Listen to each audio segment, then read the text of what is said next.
안녕하세요. 저는 철저하게 절대적으로 하루 종일 도박에 지배되어 있었던 도박 중독자입니다. 이 영상을 남기는 이유는 제 스스로가 도박 중독임을 인지하고 지난 10년의 쓰레기 같은 삶을 정리하고 추후 도박 충동이 생겼을 때 제가 다시 보고자 함입니다. 2025년 2월 7일 5일차에는 도박을 했을 때, 그리고 단도중 도박 재발했을 당시 부모님의 감시를 피해 베팅을 했던 방법에 대해서 말씀드리며, 도박을 하면서 사용했던 핸드폰 어플에 대해서도 안내를 드립니다. 이 영상을 보신다면 도박 중독자의 배우자 혹은 남편, 그리고 부모님이 이 영상을 보신다면 제가 했던 방법에 대해서도 잘 들으시고, 이제 도박 중독자 분들이 핸드폰을 검사해 보시는 것도 좋을 것 같습니다. 그리고 마지막으로 단도를 하면서 부모님께 부탁했던 저를 위한 감시 방법에 대해서도 안내 드립니다. 도박을 했을 때는 똑같습니다. 제 계좌에서 입금하고 충전하고 따면 제 계좌로 다시 돈을 받고, 여기까지는 똑같습니다. 왜냐면 누가 제 계좌를 확인하거나 검사하거나 아니면 제 핸드폰을 보지 않으니까요.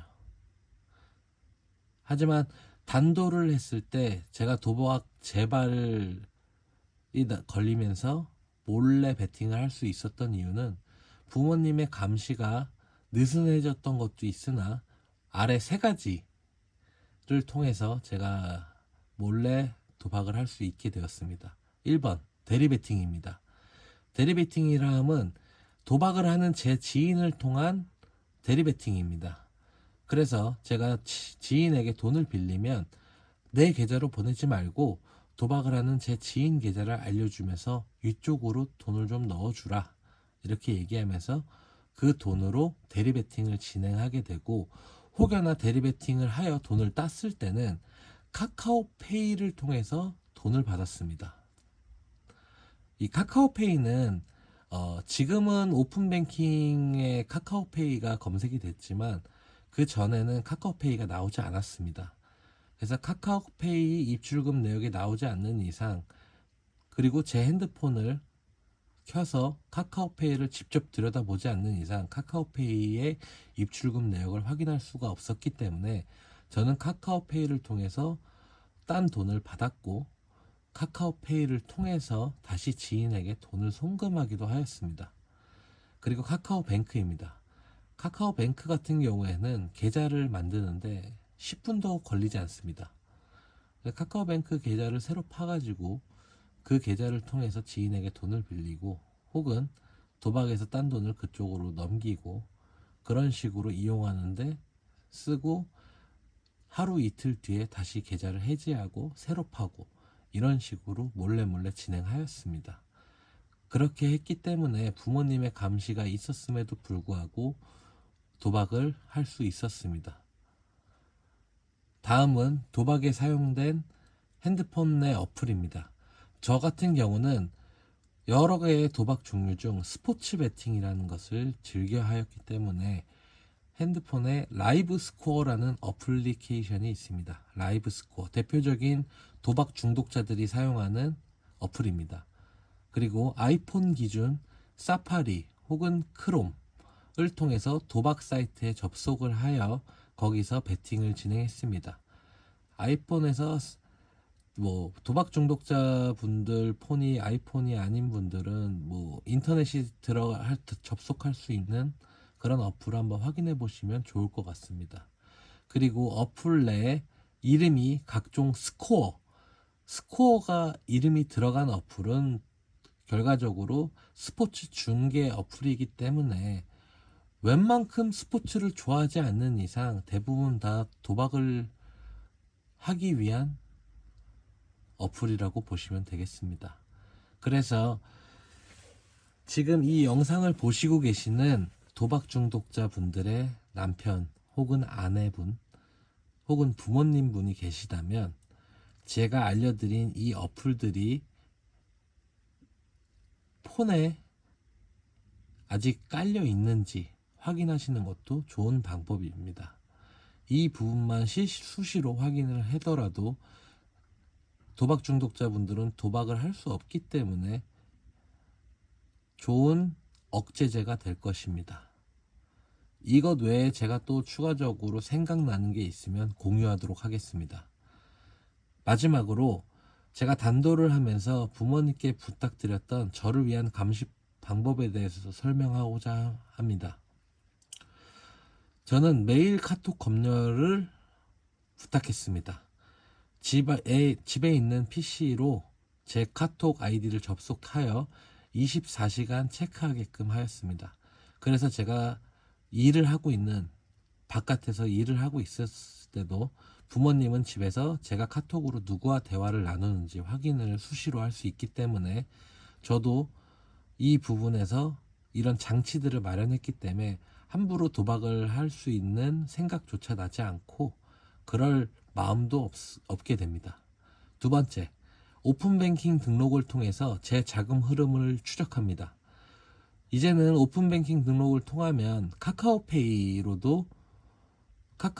또한 입출금 내역을 확인할 수가 있습니다. 저 같은 경우엔 우리은행을 통해서 오픈뱅킹을 신청을 했는데 그곳에서 카카오페이가 검색이 됐고 저는 거기서 도박을 했던 사실을 부모님께 적발당하였습니다. 그래서 항상 오픈뱅킹 등록을 통해서 자금 흐름 추적이 중요하다고 생각합니다.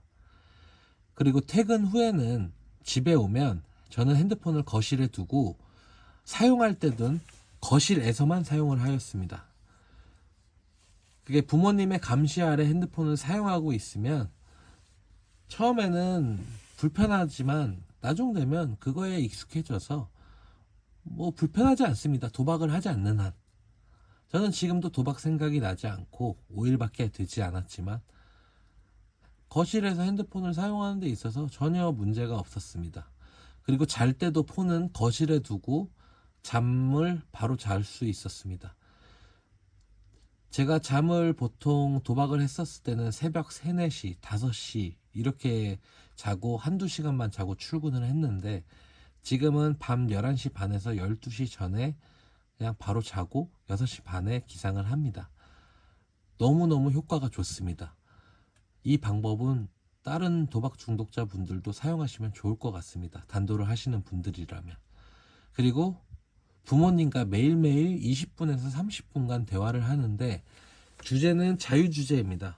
보통 지금 저는 5일 동안 부모님과 대화를 하면서 대부분 다 도박에 관련된, 단도에 관련된 내용으로 부모님과 계속 얘기를 하고 있는데 저 또한 실질적으로 부모님과 대화하면서 작년에 제가 재발했을 때 어떤 식으로, 어떤 마인드로 제가 도박을 다시 하게 됐는지 부모님께 솔직히 말씀드리고 부모님도 경청하고 그런 부분에서 되게 서로 간에 어떻게 보면 신뢰를 쌓아가는 과정이라고 생각합니다. 그래서 저는 되게 추천드립니다.